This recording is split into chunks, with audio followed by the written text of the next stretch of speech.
Ladies and gentlemen, welcome back to Wyld. Today we are talking about Texas Karen berates DoorDash driver, demands she go back to Mexico in viral video. So discrimination is one of, if not the most disgusting things in the gig economy. Whether it's discriminating because they're a gig worker, discriminating because they speak a different language or the color of their skin, it is the worst subject in my opinion, and I don't care what anybody's obviously wrong opinion of this is. And apparently this person was exposed for doing just that, and quite frankly, I'm all here for it. So with that said, we are going over everything that is being said in this article, how it actually is for DoorDash, Uber Eats, and Grubhub drivers, customers, and otherwise, and everything in between. So with that said, let's get started. Footage of a woman accusing a DoorDash driver of being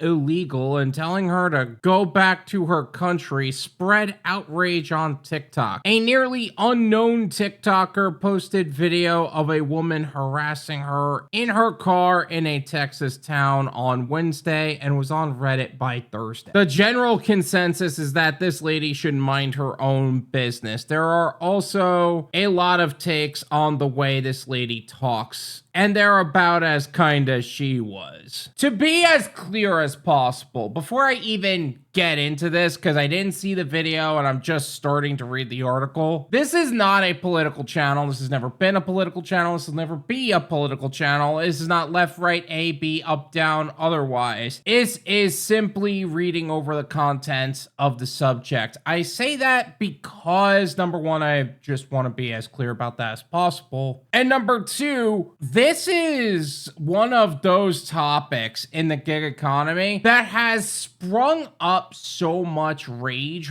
and I don't know why. Anytime I talk about ICE workers arresting an Uber Eats driver or something about illegal immigration, the gig community latches onto that so hard. There are a lot of things that you could latch onto, by the way. This is one of them that latches so hard and agrees with the fact that they should go back to their country if they are illegal aliens. And you know what? Maybe that's the case, and maybe that's really the length of it. Like, it's just that people who aren't in this country legally shouldn't be in this country, and they're not wrong for that. But at the same time, I'm looking at this and I'm just like, how do you know, really? Like, how do you know that this person delivering their order is, in fact, not in this country? There are people who have their certifications, their green cards and whatnot, and they are in this country legally, but they still get treated this way, and they may or may not speak English fluently. But it's just random that it always happens and is always such a big topic in the gig community. I don't know why that's weird to me. You know what? Leave DoorDash drivers alone. TikToker kpinero uploaded her video of this furious woman on September 24th, 2025 and gained over 28,000 views in one day. She only has 4 posts on her TikTok account total and a few followers, but the nature of the content at this moment may make the woman who yelled at her as famous as the one who harassed the black bird watcher in 2020. The things you do for content, huh?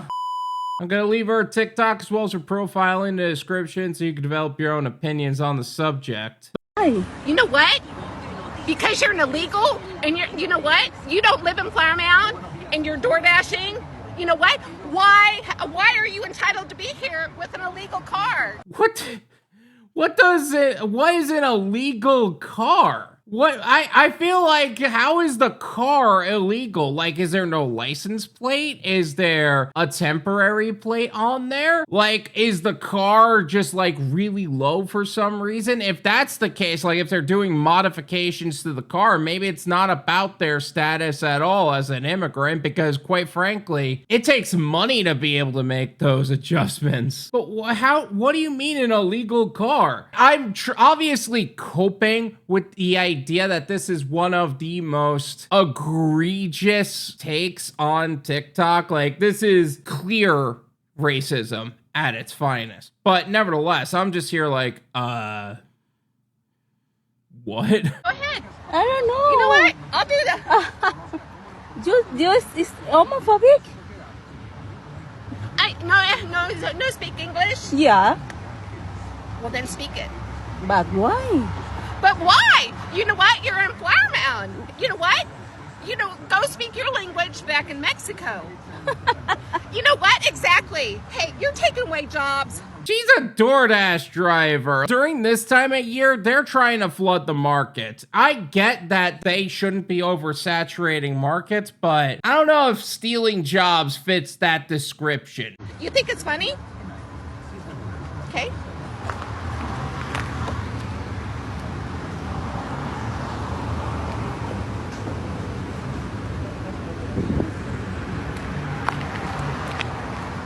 I can get in your face too.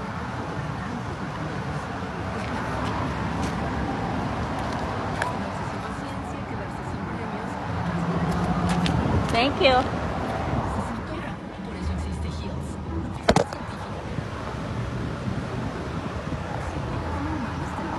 Let me see your driver's license. Your police? Huh? Your police? You know what? How long will these acts of discrimination and xenophobia continue? The TikToker wrote alongside her video. When will they understand that we all have the right to express ourselves in our language and to be treated with respect? Well, the ICE threats are real, considering that this can actually be effective, especially since they have been affecting greater cities like with New York, with Washington, D.C., Florida, California. It's not like they're not there. They're just ridiculous now. Arresting people mid-delivery is a little crazy, but nevertheless. I think that xenophobia and discrimination are always going to be there to some capacity, and that's just reality. I still don't know what. Folks who harass people just trying to do their job rarely come out looking good online, and there's no exception here. This incident feels all the worst in today's political climate, with ICE invading cities, arresting workers, and other valued members in the community. That's an interesting take right off the bat, because the reality is that public image and the image of the situation, whether you are right or wrong, is irrelevant, because if you look at the situation, a woman is berating the driver. And let's say, obviously this isn't guaranteed to be the case. Let's say that this person actually is somebody who is in this country illegally and she had definitive proof of that. People are still going to view the berating customer of that sort just like that. It's not going to be based on the full reality of the situation. It's going to be based on the micro bits. That's why content creators are so afraid of getting canceled all the time. People take one phrase out of context and suddenly it's a problem across the board. Public opinion in the US shifted against the Trump administration's immigration policies back in July, according to the Pew Research Center, which may help explain the strong backlash against the loud woman in this video. On TikTok, people were eager to point out how many times she said, "You know what?" Why do I feel like I'm about to get roasted in this? You know what? Trump has emboldened the racist idiots of this country. She said, "You know what?" so many times, I still don't know what.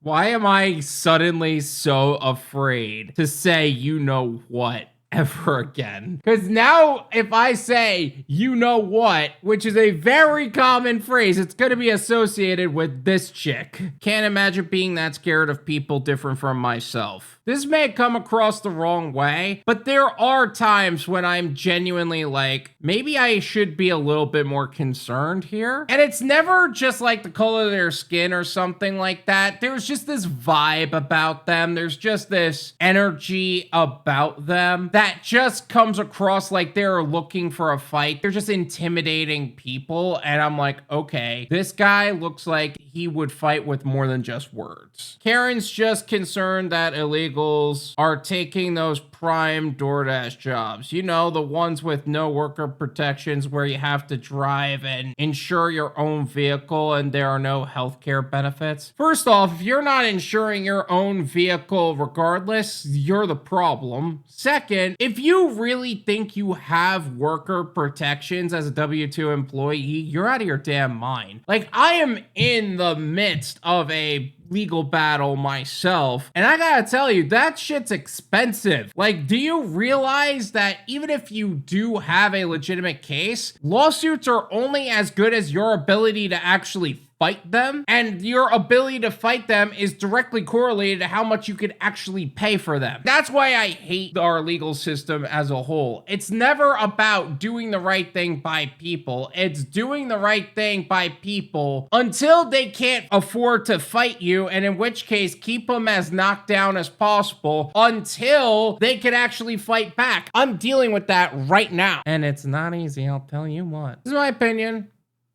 It's worth what you pay for it. None of you pay me.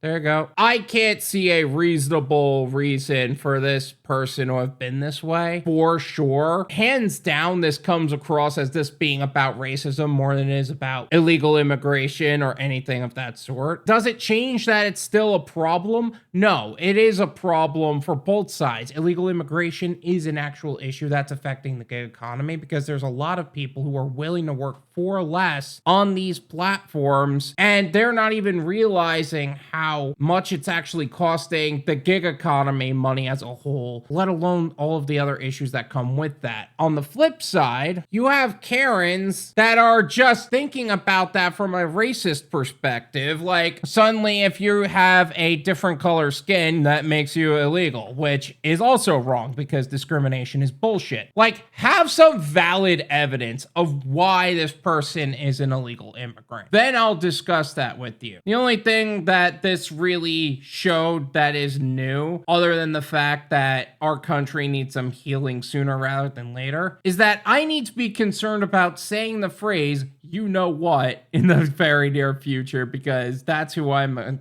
associating it with, which is nuts. Thank you guys so much for watching. I really appreciate it. Make sure you guys hit like, subscribe. Check out my website, drivenwyld.com, if you would like to see more content about some of the nuances and platforms that we are talking about in the gig economy today. Also, if you want to stay in the know of everything that is happening in the gig economy today and be in the conversation of what everybody is talking about, make sure to check out our new channel, the Gone Wild Live Clips and Podcast, where we take the live streams we hold on YouTube and Rumble, cut them down to more digestible clips and have them posted there. And also check out our Patreon for exclusive clips that cannot be posted to YouTube and full uncut live streams of our podcast episodes with Bud Soda. Once again, thank you guys so much for watching, and until next time.